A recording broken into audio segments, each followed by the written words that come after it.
بسم اللہ الرحمن الرحیم۔ شروع اللہ کے نام سے جو بڑا مہربان نہایت رحم والا ہے۔ رسول اللہ صلی اللہ علیہ وآلہ وسلم نے فرمایا، یقیناً اللہ عز و جل نے جو بھی بیماری نازل کی اس کے ساتھ شفا بھی نازل کی، سوائے بڑھاپے کے۔ گائے کا دودھ لازم کرو کیونکہ یہ ہر درخت سے چرتی ہے۔ رسول اللہ صلی اللہ علیہ وآلہ وسلم نے فرمایا، کسی آدمی کے سر میں لوہے کے کیل ٹھونک دی جائے، یہ اس کے لیے اس بات سے بہتر ہے کہ وہ ایسی عورت کو چھوئے جو اس کے لیے حلال نہیں۔ رسول اللہ صلی اللہ علیہ وآلہ وسلم نے فرمایا، اپنے آپ کو گمان سے بچاؤ، بے شک گمان سب سے جھوٹی بات ہے، اور نہ ٹو لگاؤ اور نہ جاسوسی کرو۔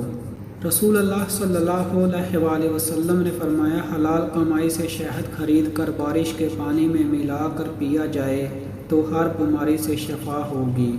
رسول اللہ صلی اللہ علیہ وآلہ وسلم نے فرمایا، جب کوئی آدمی بات کرے اور آس پاس جھانکے تو اس کی وہ بات امانت ہے۔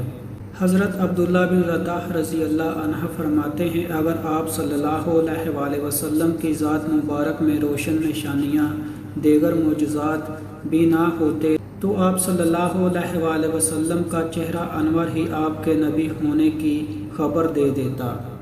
رسول اللہ صلی اللہ علیہ وآلہ وسلم نے فرمایا، قرآن پڑھو کیونکہ قیامت کے دن یہ اپنے پڑھنے والے کا سفارشی بن کر آئے گا۔